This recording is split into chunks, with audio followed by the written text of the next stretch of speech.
Hello everyone, मैं प्रत्युष कुमार और अब हाई स्कूल का मैं रासायनिक विज्ञान पढ़ाने जा रहा हूँ। तो पहला चैप्टर है रासायनिक अभिक्रियाएं एवं समीकरणें। इस चैप्टर को मैं शुरुआत करने जा रहा हूँ।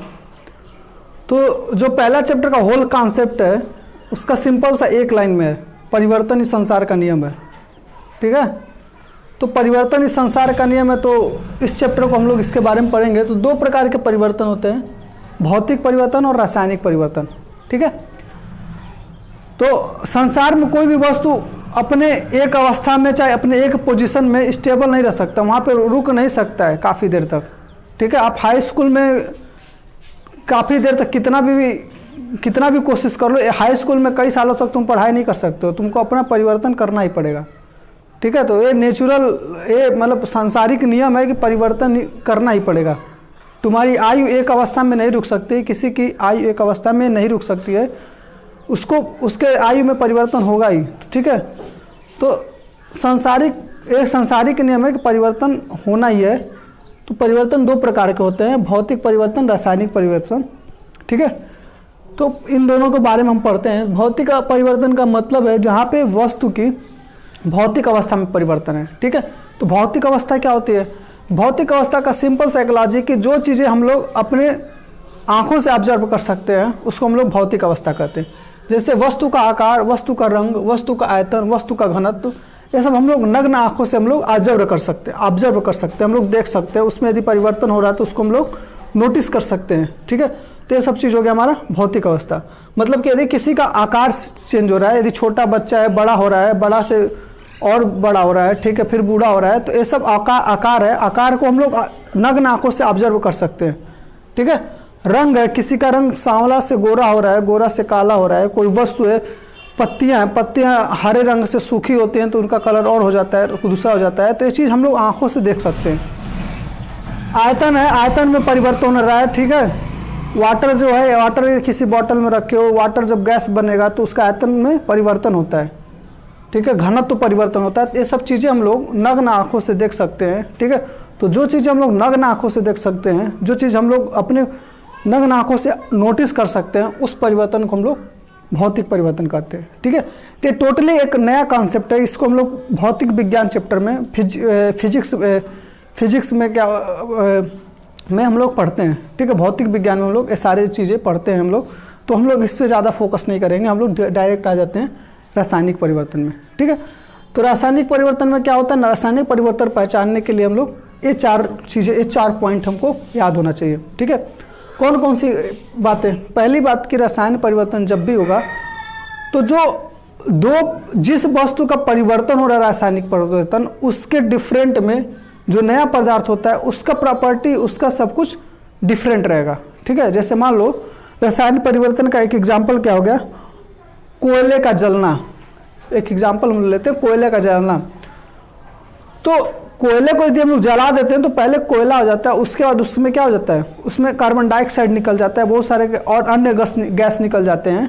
ठीक है, उसके बाद हमारे पास क्या बोलता है, उसका अवशेष बच जाता है। ठीक है, तो जो रिएक्शन होने का, रासायनिक अभिक्रिया होने के बाद, रासायनिक परिवर्तन होने के बाद जो चीज़ मिल रहा है और जो पहली की चीज़ है, दोनों में बिल्कुल डिफरेंट है, दोनों की प्रॉपर्टी में बिल्कुल अलग है। मतलब दोनों की प्रॉपर्टी एक दूसरे से मैच नहीं कर रहा है। ठीक है, तो सबसे पहला एक गुण होता है कि जब भी रासायनिक परिवर्तन होगा तो जो नया पदार्थ मिलता है वो पहले वाले पदार्थ से भिन्न होता है। ठीक है, तो जब नया पदार्थ भिन्न होता है तो नया पदार्थ का जो गुण भी रहेगा वो भी भिन्न होगा। ठीक है, ऑब्वियस सी बात है। जैसे कि मान लो कि कोयला था, कोयला जल के कार्बन डाइऑक्साइड बनेगा। ठीक है, उसमें ऑक्सीजन भी, उस अभिक्रिया में ऑक्सीजन भी पार्टिसिपेट करेगा। तो जो ऑक्सीजन गैस रासायनिक परिवर्तन होने के बाद कार्बन डाइऑक्साइड बन रहा है, तो रासायनिक अभिक्रिया के बाद दोनों जो गैसों का जो ऑक्सीजन का जो गुण है और कार्बन डाइऑक्साइड का जो गुण है, दोनों बिल्कुल एक दूसरे से भिन्न है। ठीक है, तो जो नया पदार्थ बनता है रासायनिक परिवर्तन होने के बाद, उसका भी प्रॉपर्टी जो होता है वो भिन्न होता है। ठीक है, पदार्थ भिन्न होता है और उसके जो गुण होते हैं वो भी भिन्न रहेगा। ठीक है, जब भी रासायनिक परिवर्तन होता है तो उसको हम लोग 2 भागों में बांटते हैं। ठीक है, जो चीज़ पहले, मतलब कि रिएक्शन रासायनिक परिवर्तन से पहले जो चीज़ होती है उसको हम लोग अभिकारक बोलते हैं, और जो रासायनिक परिवर्तन होने के बाद जो चीज़ बनती है उसको हम लोग उत्पाद कहते हैं।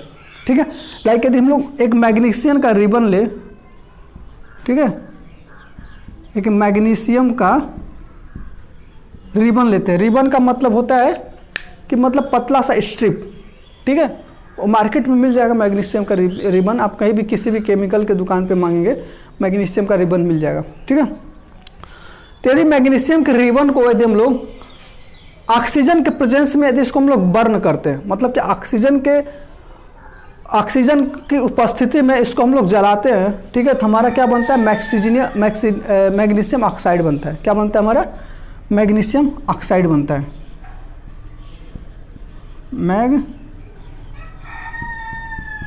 मैग्नीशियम ऑक्साइड बनता है, ठीक है,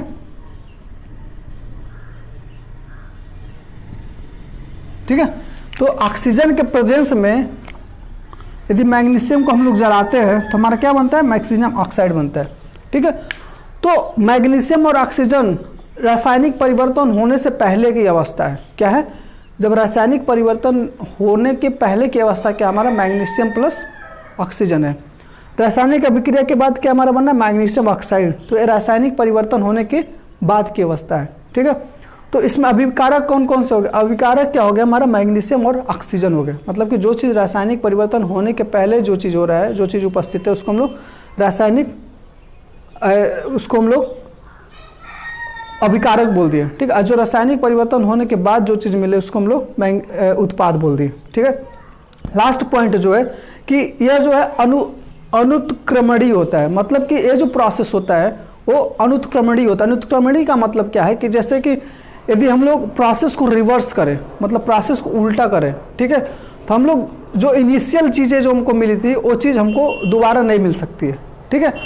तो आप लोग एक क्वेश्चन आ जाएगा कि नहीं, हम लोग किसी ना किसी तरीके से उसको हम लोग प्राप्त कर सकते हैं, ठीक है, लेकिन 100% कुछ ना कुछ हमको लॉस, रासायनिक अभिक्रिया में कुछ ना कुछ हम अपने तरफ से लॉस जरूर करेंगे, ठीक है। या तो उष्मा लॉस हो, ठीक है, या तो उसमें उष्मा का लॉस होगा, या तो किसी गैस का लॉस होगा, ठीक है, या तो वाटर जो वेपर्स प्रेजेंट होते हैं रिएक्शन में भाग लेने के लिए, वो लॉस होगा, ठीक है। तो कुछ ना कुछ लॉस हमको जरूर होगा। जो चीज़ हम लोग स्टार्टिंग में अभिक्रिया होने से पहले जो चीज़ें है जो चीज़ें हम लोग यूज कर रहे हैं रासायनिक परिवर्तन में, वो चीज़ रासायनिक परिवर्तन के बाद सेम चीज़ें, रासायनिक परिवर्तन के बाद जो चीज़ मिल रहे हैं, और यदि उस प्रोसेस को, उस क्रिया को यदि हम लोग उल्टा करने की कोशिश करते हैं, मतलब रिवर्स करने की कोशिश करते हैं, तो सेम चीज़ें हमको उस चीज़ें से नहीं मिलेगी। जैसे कोयला यदि जल गया है तो जले हुए अवशेष को यदि हम लोग कितना भी कोशिश कर ले उसको कोयला दोबारा बनाने के लिए, तो एकदम 100% हम लोग उसको उस फॉर्म में हम लोग नहीं ला सकते हैं, ठीक है। तो इसलिए इसको हम लोग क्या बोलते हैं, अनुत्क्रमणीय बोलते हैं, ठीक है। ये जो मेथड होता है क्या होता है हमारा, अनुत्क्रमणीय होता है, ठीक है। तो इन चीज़ों से हमको क्या पता चलता है कि रासायनिक परिवर्तन में रासायनिक गुणवत्ता होती है, जो भी उत्पाद, जो भी अभिकारक है, उसके रासायनिक गुणवत्ता में परिवर्तन होता है, ठीक है। ये चीज़ हमको क्लियर हो गया, ठीक है, कि जो भी अभिकारक है, जो भी क्रिया में भाग ले रहा है, जो परिवर्तन में भाग ले रहा है, उसके रासायनिक गुणवत्ता में हमारा क्या होता है, परिवर्तन होता है, ठीक है। तो रासायनिक गुणवत्ता किसी भी वस्तु के लिए रासायनिक गुणवत्ता क्या क्या होती है, रासायनिक गुणवत्ता क्या क्या होती है कि उसका अवस्था का परिवर्तन होना चाहिए, ठीक है। किसी भी वस्तु का अवस्था का परिवर्तन हो जाए। अवस्था कौन कौन से होते हैं, ऑब्वियस सी बात है, क्लास 6-7 में पढ़ोगे, पदार्थों के 3 अवस्था होती है, ठीक है। होते तो 5 टाइप के हैं, लेकिन हमारे सिलेबस में केवल 3 अवस्था पे हम लोग फोकस करेंगे, ठीक है। ठोस, गैस और द्रव, ठीक है।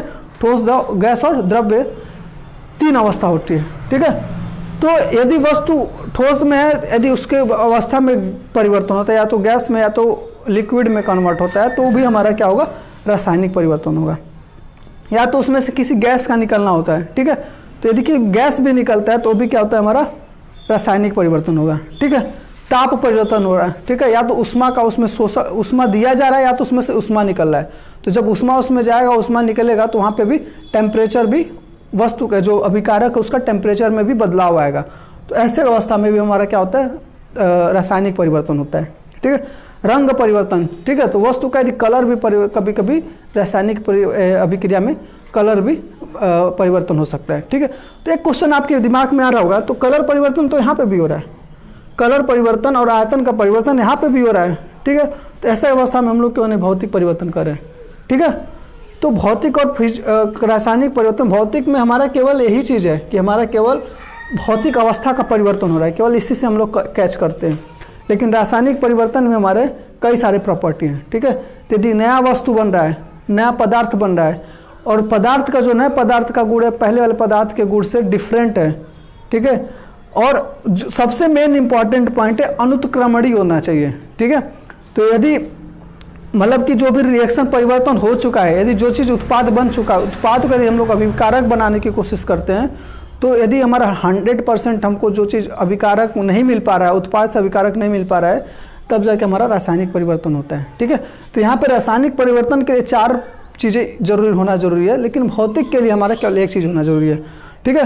तो ये जो प्रॉपर्टीज़ दी हैं कि इसमें से ये सब सारे क्या है, रासायनिक परिवर्तन है, ठीक है। तो भौतिक और इसमें दोनों में डिफरेंस आपको समझ में आ गया होगा, कन्फ्यूज होने की जरूरत नहीं है, ठीक है। तो रासायनिक परिवर्तन में इसमें या तो एक भी परिवर्तन हो सकता है, या तो 2 हो सकता है, या तो 4 हो सकता है, ठीक है। ऐसा नहीं है कि चारों होना जरूरी है, चाहे किसी एक का ही होना जरूरी है, नहीं। किसी किसी केस में 1 होता है, किसी किसी केस में 2 भी हो सकता है, किसी किसी में 4 परिवर्तन हो सकता है, ठीक है। तो ये सारे परिवर्तन रासायनिक परिवर्तन में होते हैं। इसमें से यदि एक भी होता है या एक से ज़्यादा होता है, तब भी हमारा रासायनिक परिवर्तन होता है, ठीक है। तो यहाँ से हम लोग रासायनिक परिवर्तन और भौतिक परिवर्तन में हमारा कॉन्सेप्ट क्लियर हो गया, ठीक है।